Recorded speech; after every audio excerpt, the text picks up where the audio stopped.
Sveiki, su jumis laida Renkuosi sutarti, prie mikrofono aš psichologas Aurimas Gudas ir šiandien kalbinsiu psichologę Eriką Grėsienę ir kalbėsime apie perdegimą. Ir laidą galima suskirstyti į tokias 3 dalis. Tai pirmą kalbėsime apie tai, kas yra perdegimas, ką daryti, kad jo išvengti ir trečias, ką jau daryti, jeigu nepavyko išvengti perdegimo. Sveika, Erika. Sveikas, Aurimai. Tai gal pradėkim nuo to, kad apsibrėžkim, kas visgi yra tas perdegimas. Taip, tai perdegimas iš tikrųjų yra tam tikras sunkumas, ar ne, su kuo susiduria žmonės tiek darbingo amžiaus, tiek ne visai ir ne su darbu susijęs klausimas, bet tai yra fizinio, emocinio ir psichologinio išsekimo būsena. O čia kažkaip taip apie amžių pradėjai kalbėti ir man tada toks automatiškai kilo klausimas, o koks yra rekordas mažiausio amžiaus perdegusio žmogaus? Nepasakyčiau, bet čia geras klausimas, tavo reiks pasidomėti. Nes tada kažkaip galvoju, žinai, bet čia ir kartu kyla klausimas tada apie veiklą, kas gali tave sudeginti, kas gali sukelti tą tokį perdegimą. Tai buvo kartą tokia kaip ir diskusija kilusi Facebook'e ir šiaip sako, kad taip priimtina yra galvoti, kad perdegimas sukelia tik tai profesinė veikla, bet jeigu tai panagrinėjus, tai vaikų auginimas gali, nesakau, kad gali sukelti perdegimą, gal kaip ir teigiu, arba tiesiog kaip tokį klausimą sakau, arba taip pat gali žmogus studijuodamas perdegti, ar gali tiesiog, ką tu manai apie tai? Taip, tai iš tikrųjų palietei tą temą, kad perdegimas dažnai yra, apie perdegimą kalbama kaip apie profesinę, ar ne, nuo profesijos kilusi, ar ne, sutrikimą, sunkumą, bet iš tikrųjų perdegimas dažnai yra susijęs ir visai su kitais, ar ne, mūsų sunkumais, tai vaikų auginimas, mamos, kurios maitina vaikus, ar ne, žindo, taip pat žmonės, kurie galbūt ir nebūtinai ir ne turi darbus, bet irgi gali turėti tam tikrą sunkumą ir perdegti nuo tam tikrų didelių veiklų, ar ne, tai čia irgi tas perdegimas, nuo perdegimo neapsaugoti esame, ar ne, visi. Taip, tai iš tikrųjų studentai, ar ne, kad ir nebūtinai darbo, ar ne, atžvilgių, jie susiduria su sunkumais, studijų metu, įtampa didelė, patiria didelį stresą, ar ne, stresas tas kyla didelė progresija, ar ne, ir tuomet gali išsivystyti distresas, kas toliau seka perdegimo linkme, ar ne, ir tai gali turėti netgi įtakos, kad susirgama ir depresija, ir kitų sunkumų, ar ne, susiduria žmonės. Tai kaip ir, užsiminiai, kad perdegimas nebūtinai gali būti susijęs, kad tai, su profesija, ne su darbu. Taip, tai iš tikrųjų. Ir aš taip kažkaip galvoju apie tokį miksą, nes gali būti ir darbas, ir studijos, ir darbas, ir motinystė. Taip, be abejo, tai dar labiau, ar ne, kelia įtampą, dar labiau sunku su tuo susidoroti ir jeigu galbūt neturi šalia palaikymo, negali kažkiek tai savęs sau skirti laiko, ar ne, atitinkamai, kad galėtum savo resursus kažkiek tais, pastiprinti, ar ne, pripildyti, tai tuomet, tas perdegimas ir įvyksta, ar ne, ir būna, girdime frazę, ar ne, perdegė žmogelis, kas įvyksta. O kokie perdegimo bruožai, iš ko atskirti, kad žmogus perdegęs? Taip, tai perdegimo simptomai yra, kad gali, tarkim, tas pats atsirasti vangumas, ar ne, nenoras kažkur tai įsitraukti į veiklas, jeigu su darbu, tarkim, susijęs sunkumas, tai gali būti, kad gali žmogus dažniau vėluoti, ar ne, į darbą. Nenori ateiti tiesiog. Taip, gali veiklų kažkokių vengti, gali netiek stipriai įsitraukti į pačią veiklą, nepaviršutiniškai atlikinėti darbus, Kas dar gali būti susijęs su perdegimu, tai negalėjimas galbūt kartais ir pasakyti ne įvairioms užduotims ar ne darimas užduočių jau viršijant savo tam tikrus resursus ar ne ir siekiant patenkinti tam tikrus lūkesčius ir tokiu būdu, tai ir įvyksta, ar ne? Aš sakyčiau, ciniškumas dar labai būdingas yra pačiam perdegimui. Taip. Kad žmogus jisai toksai, ciniškas darosi. Ciniškas, taip, gali būti ir įvairūs, tam tikri sarkazmo, ar ne, tam tikri epizodai, kai tiesiog, tam tikros frazės, kai žmogus tiesiog, nebenori, ar ne, daug įsitraukti į pačią veiklą ir emocijų, ar ne, įvairūs proveržiai, kai gali, tiesiog, netikėtai kažką tais pasakyti, ar ne, ar padaryti, apsižodžiuoti, trenkti durimis išeiti, ir panašus dalykai. Aš kažkaip galvoju apie pats tas žodis, tai perdegimas, tai ar teisinga būtų mintis, kad sakyčiau, kad jeigu nori, keistai skamba, jeigu nori perdegti, turi degti. Kitaip sakant, jeigu tu darbiniai veikloji, taip iš karto tik įsidarbinęs taip truputį tinginiauji, tai mažėja šansai, kad tu perdegsi. Taip, labai labai panašu, nes iš tikrųjų, jeigu tu visą savo jėgą, visą energiją pasineri į darbus, tai tikėtina, kad anksčiau ar vėliau tas įvyksta, ar ne, nes greičiausiai galbūt negausi tam tikro atlygio, apdovanojimo už savo įvestą ar ne energiją, nes galbūt tai bus per didelį iniciatyvą, gal per stiprus kažkoks tai tavo iniciatyvumas ir galbūt tas atlygis nebus toks, apdovanojantis, kokio tu galbūt tikiesi ir nori, ar ne? Tai tikėtina jo, bet jeigu iš tikrųjų, įeini į darbus su tam tikru nusistatymu palaipsniui ir nepasiekti tam tikrus rezultatus, susibrėžti tam tikrų tikslų ir sumažinti tą didelį tikslą į tos mažesnius, ir kita vertus tą energiją paskirstyti savo vienodžiau, tai tikėtina, kad tas perdegimas yra, mažesnė tikimybė juo susirgti, ar ne? O kokios profesijos, kaip pasakyti, labiau imlios perdegimui, labiau rizikuoja perdegti? Iš tikrųjų teigiama, kad tai profesijos, kurios yra labiau susijusios su bendravimu su žmonėmis, rūpinimus žmonėmis, ar ne? Tai socialiniai darbuotojai, psichologai tie patys, ar ne? Mokytojai, gydytojai. Kunigai. Taip. Tai daugumą atveju, kad tai tiek emociškai, ar ne, stipriai dirbantys žmonės, tiek kartu ir fiziškai, ar ne? Kaip slaugytojai, pavyzdžiui, ar ne? Nemažai tokio, ir fizinio darbo atliekantis, bet kartu ir turi išklausyti, ar ne, ir girdėti tą kitą žmogų, su kuriuo dirba, tai dažniausiai pasitaiko šiems žmonėms perdegimas dėja. Ir aš galvoju, kad to priežastis yra tas toksai emocinis krūvis, kada, pavyzdžiui, jeigu dirbi su kažkokiu metalu, tu esi kalvis, tai tu nesijaudini, kaip ten tavo metalais, nes ir kai tu kali, taigi jie metalai neskauda, tai yra viena, bet kai tu dirbi su žmonėmis, su jų bėdom ir panašiai, yra tas emocinis krūvis, kurį gali parsinešti namo ir reikia mokintis to nedaryti.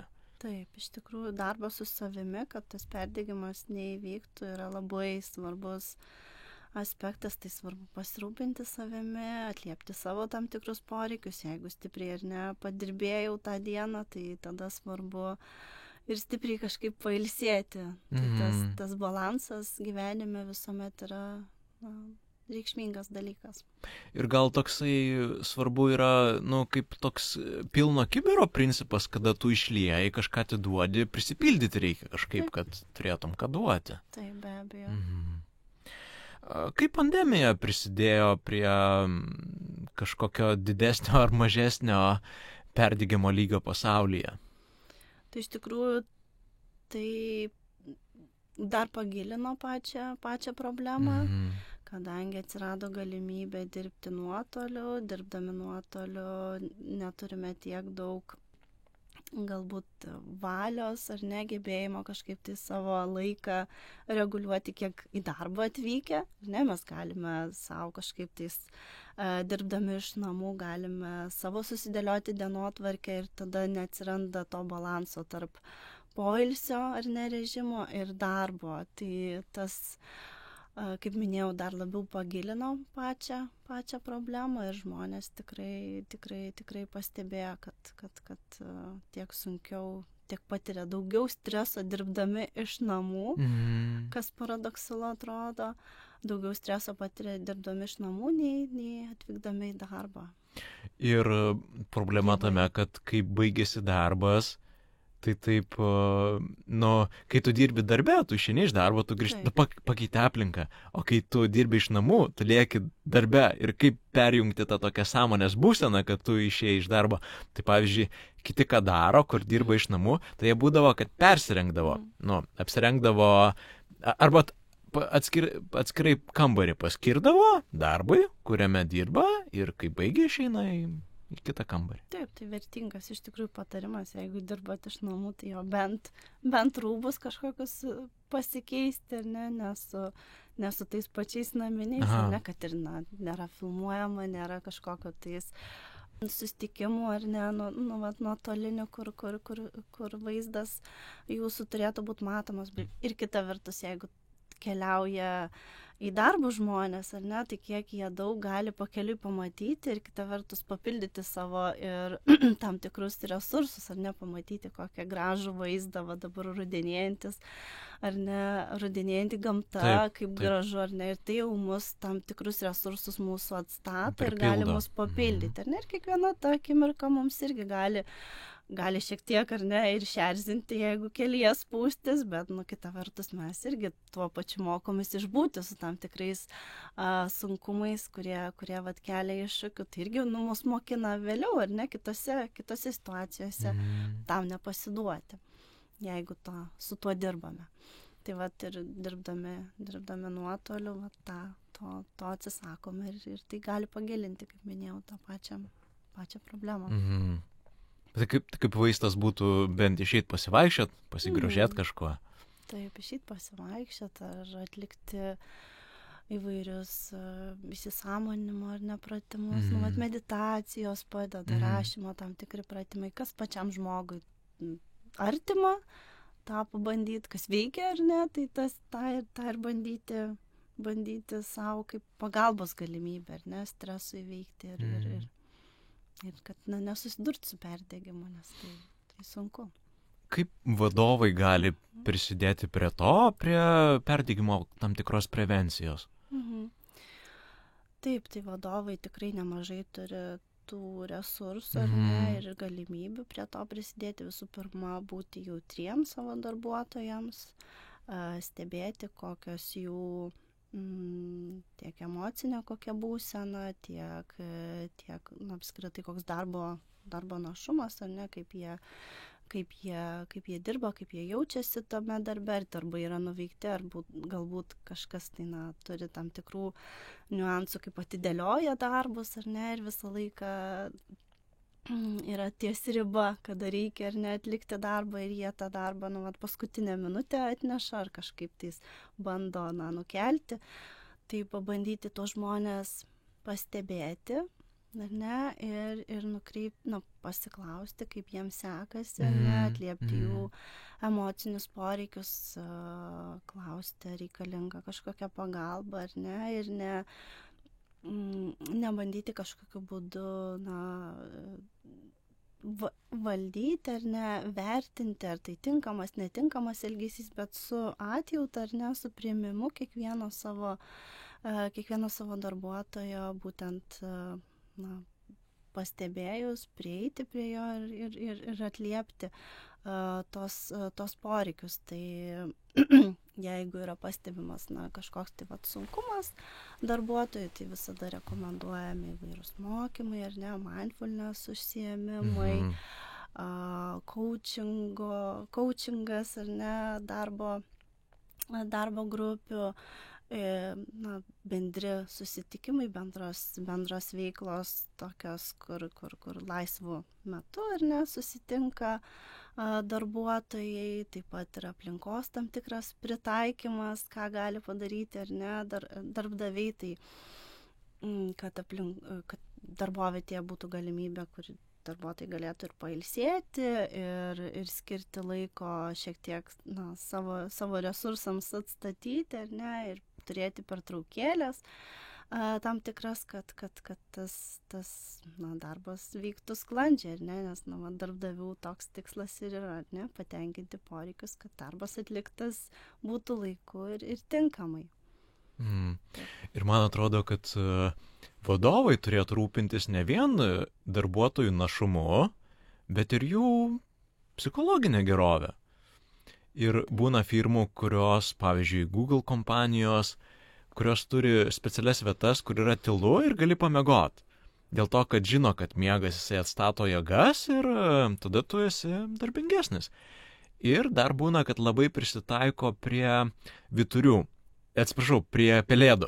Dėl to, kad labai vyturiam yra pritaikyta nuo 8, kaip dažniausiai būna, o kiti galbūt tas darbingumas prasideda tik tai nuo 10, jis toks visas sudaužytas, apsimegojęs ten tą 8 valandą, tai prisitaiko prie to, sako, gerai, tu pradėk 10, tu vėliau baigsi, bet už tai bus tau patogiau. Taip, tai svarbu ir tai atkreipti dėmesį. Tai kiekvieną pamatyti darbuotoją yra svarbu. Taip. O kaip pats žmogus, kaip pats darbuotojas galėtų rūpintis, kad jisai neperdegtų? Taip, tai visų pirma svarbu susidėlioti savo darbus pagal prioritetus, ar ne, tas laiko planavimas svarbus, taip pat užsibrėžti tam tikrus tikslus, per kiek laiko ar ne bus pasiektas tam tikras rezultatas, tai vėlgi tas pats planavimas, įvertinti savo tam tikrus gebėjimus, resursus, kad neatsirastų, galbūt darbuotojai, kurie daugiau perdega, susiduria su perfekcionizmu tam tikru ar ne aspektu. Taip, susiję labai stipriai. Tai tie darbuotojai tiesiog sudėtingiau jiems susidoroti su tam tikrais iššūkiais, kai, tarkim, kažkas nepavyksta ar ne, ir tada jiems kyla įtampa ar ne, kyla stresas ir gali daug iš savęs imti reikalauti ir tokiu būdu ar neperdegti. Tai svarbu laiku savyje tą ar ne, pastebėti, atliepti ir sugrįžti į tą ramybės būseną, į tą sveiką perfekcionizmą, kai yra siekiami tam tikri tikslai pagal savo galimybės, ar ne, įsivertinti savo galimybės, kiek tu gali atlikti darbų, per kiek laiko, ar ne, kokios tavo žinios šiuo atveju ir tokiu būdu tada tą pridėtinę vertę darbe, ar ne, turėti. Kas dar svarbu darbuotojui, tai tiesiog kurti ir darbe tam tikrus santykius, ryšius su savo kolegomis, atrasti tuos taškus, galbūt ne visuomet mes su kolegomis galim taip jaukiai jaustis, ar ne, bet pabandyti su kiekviename iš kolegų atrasti, kuo jis gali pastiprinti mus, kuo mums jis yra svarbus, ar ne, ir kas jame mums labiausiai patinka, ir ta linkme, ar ne, sukurti ryšį su kolegomis, nes palaikymas, ar ne, būti tarp žmonių yra svarbu, ar ne, ir jeigu tu esi tarp žmonių, kurie tau nepatinka, ar ne, kažkaip tai tau sunku jiem tame darbe išbūti su tai žmonėmis, tai tikėtina, kad nelabai, ar ne, jausiesi gerai ir bandysi vengti, ar ne, bandysi galbūt kažkokiu būdu nekontaktuoti, bet jeigu tu pabandysi tą pastebėti, kuo tas žmogus tau galėtų būti svarbus, tai tada ir geriau jausiesi, ar ne, ir pačiame darbe. Darbų susidėliojimas, kaip minėjau, ar ne, tam tikra tvarka, taip pat iš galbūt tas jau daugiau, čia atsakant į tą prieš tai buvusi klausimą, kuo vadovai ir negalėtų prisidėti, tai kad jie galėtų būti atviresni, jeigu yra kažkokie pasiūlymai iš darbuotojų, kaip galima būtų keisti ar ne darbo pobūdį, efektyvumą darbuotojų ar ne, arba kažkokią emocinę būseną, tai irgi tas svarbu atvirumas, tai ir iš darbuotojų nebijoti kreiptis ar ne, nebijoti pasisakyti darbdaviui, kas negerai, kas netinka, kas jų manymu galėtų padidinti efektyvumą ir panašiai. Tai galbūt tiek ne. Aš kažkaip pagalvojau apie vadovus, kad jų galbūt ir pareiga būtų matuoti streso lygį darbovietėje, kad nebūtų per mažas stresas, dėl to, kad tada yra darbingumas per mažas ir galima daugiau pasiekti, bet turbūt dažnesnė problema yra, kad per didelis streso lygis ir tada darbingumas taip pat krenta. Tai kažkaip pagalvojau apie tai, kad dažnai būna kaip toks apdovanojimas, kad toks picų vakarėlis, gerai dirbat, čia jums nemokamai bus picų, kad vietoj to, aišku, tai yra tam tikra pramoga tuo metu, kai valgai, tu nedirbi, bet galbūt reikėtų, jeigu yra per didelis streso lygis, kažkokią papildomą laisvą dieną skirti arba pusę dienos tik tai dirbti, jeigu pakankamai yra tiesiog padaryta. Ką manai apie tai? Taip, iš tikrųjų dabar dirbančiam mamom ar ne, daugiavaikėm mamom yra skiriamos netgi dvi dienos per mėnesį, mamadieniai, ir tėvadieniai, aišku. Tai yra dienos skirtos pabūti su vaikais ir tai pagal darbo kodeksą yra įteisintas dalykas ir mamos tikrai tuo naudojasi ir jeigu kas nesinaudoja, tai kviečiu tai daryti. Tai irgi tam tikrą emocinę ar ne savijautą pagerina ir tu jautiesi įvertintas, jautiesi, kad vienodai ir ne kartu dirbi, bet lygiai taip pat gali ir ilsėtis kartu, jaustis gerai būdama mama ir skirti laiko savo vaikams ir ne tik darbams. Taip, tai papildomos dienos, sutrumpintos darbo valandos, jeigu tai yra tik tai galimybė, jeigu darbai atliekami laiku, ar nėra kažko vengiamo ar ne darbų kažkam tais perkeliamas darbas, tai tikėtina, tikrai vertingas dalykas tas. Taip. Nes, kiek girdėjau, čia nuo Fordo laikų, kada prasidėjo mašinų gamyba ir fabrikai, buvo nustatyta ta 40 valandų savaitė ir jinai mažai kur keičiasi. Girdėjau, Skandinavijos šalise ten dirba mažiau žmonės, taip pat girdėjau apie planus Lenkijoje, kad dirbti tik tai 4 dienas per savaitę. Taip, tai iš tikrųjų tada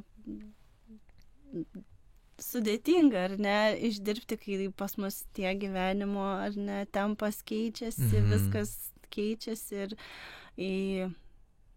išlaikyti, ar ne, tą 40 valandų darbo dieną, tą savaitę, tai yra tikrai sudėtingas dalykas, nes, įvairūs poreikiai tada nėra patenkinami ir mes tada negalim pilnavertiškai jaustis nei namuose, ar ne, nei darbe kita vertus.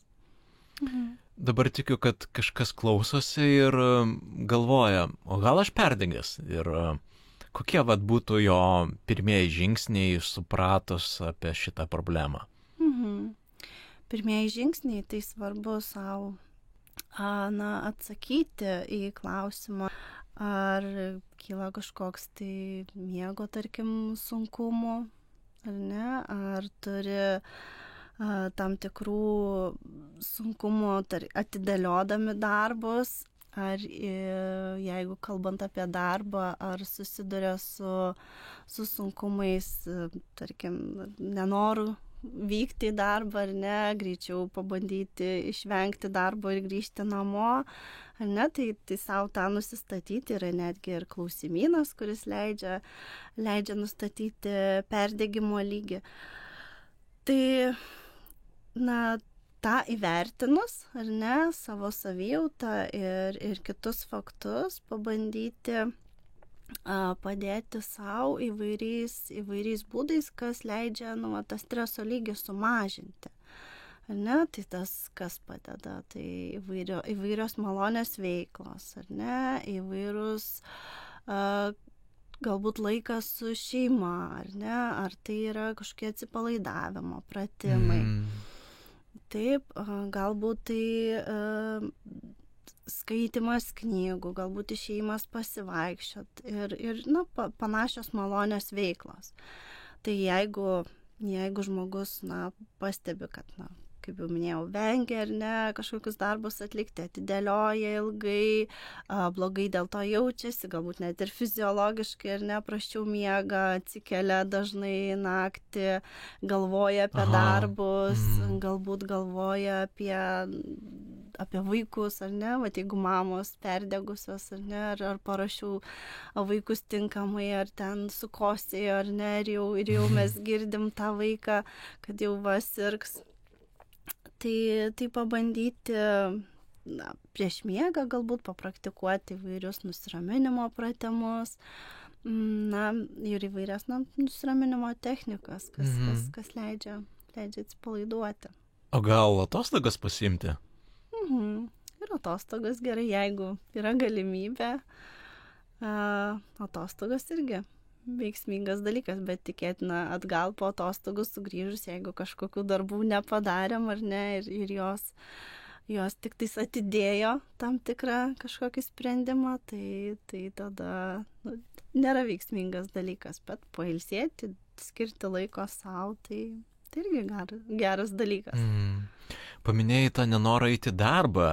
Ar tai gali būti kaip tam tikras bruožas, kad esi perdegęs? Jeigu ne tai, kad kalbu, kad ten vieną kokį kartą nenori eiti darbą, bet taip diena iš dienos, kiekvieną rytą nenori ir nenori.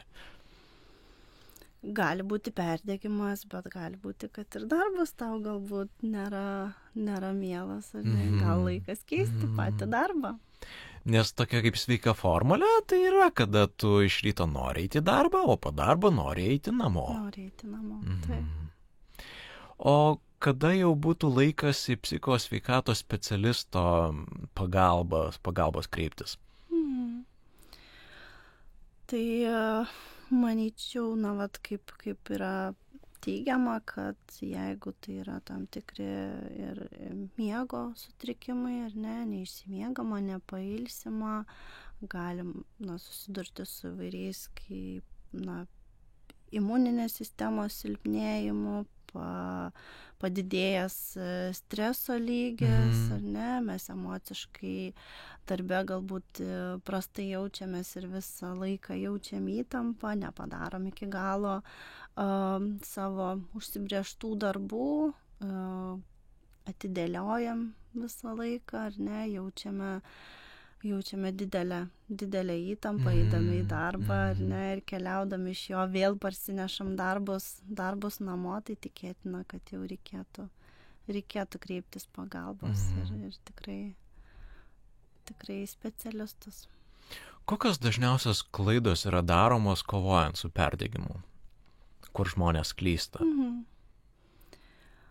Manyčiau, kad galbūt šiek tiek nuvertinam tą kaip nieko tokio, praeis. Taip, nieko tokio praeis, visiems pasitaiko, visiems būna ir aš taip pat jaučiuosi, kuo tu čia kitoks, kad tau čia reikalinga ar ne didesnė pagalba ir kreipiesi į specialistus, aš nuolatos tokioj būsenoje, ne, tai čia galbūt toks, ne karo metas. Dažnesnis, taip. Iš tikrųjų, laikai keičiasi, ar ne, bet išlieka visgi tie sunkumai, tai tikėtina, jeigu mamos taip jaučiasi, ne, kai sunku galbūt kartais ir vaiką tą patį paimti ant rankų, ar ne, kai nėra laiko, kada nueiti į dušą, nusiprausti, nes vaikutis ant rankų, tai tas svarbu pasirūpinimas savimi, jeigu nenorime, ar ne, išgyventi dar didesnės įtampos, didesnės streso ir kad tai neišsivystytų į perdegimo, kuomet visai negalėsim ir ne patys kažkiek savo padėti. Prisiminiau tokią mintį apie mamos, kuri augina mažą vaiką, miegą. Tai mamos miegas yra kaip įprastas miegas, bet be miego. Labai panašiai. Taip, ir iš tikrųjų, kai sakoma, kad miegojau kaip kūdikis, tai Čia klysta. Dėja reiškia, kad tu miegoji prastai. Taip. Arba sako, su manim šeimoje elgesi kaip su dievu. Oho, netgi taip. Nu taip, jie visą laiką mane ignoruoja, o prisimena tik tada, kai ištinka bėda. Arba kai reikia kažko prašyti, ne? Taip. Labai panašu. Tada būtų paskutinis klausimas. Tai jeigu turi, pavyzdžiui, bendradarbį, kur žinai, kad jam yra perdegimas, arba tiesiog draugą, tai kaip artimajam savo galėtum padėti?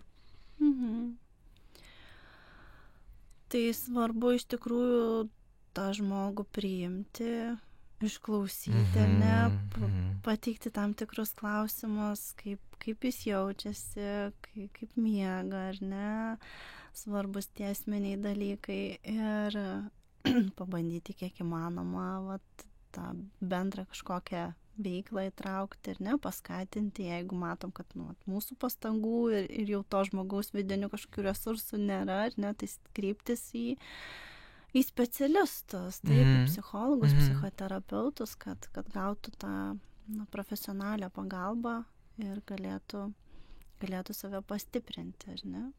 Ir galima atkreipti tam tikrą dėmesį, kad gal žmogaus krito tam tikras efektyvumas, jo darbingumas, bet ne vien tai, kad tai kažkaip kompanija yra blogai, bet dėl pačio žmogaus kažkaip taip susirūpinę. Ir dažnai žmonėm nekyla ta mintis kažkaip pirmiausia ieškotis pagalbos, dažnai jie būna, kad ignoruoja, tai ir galima, pasiūlyti, surasti tam tikrą specialistą, kuris specializuojasi perdegimo gydyme ir rekomenduoti. Tai taip, pagalba, to draugo ištiesta ranka visuomet yra sveikintinas dalykas, ir tuomet įvertinam tokius draugus, kurie gali už mus kažką padaryti, tą pirmą žingsnį ir nežengti. Gerai, to ir pabaigsim. Ačiū, kad klausėtės. Su Dievu.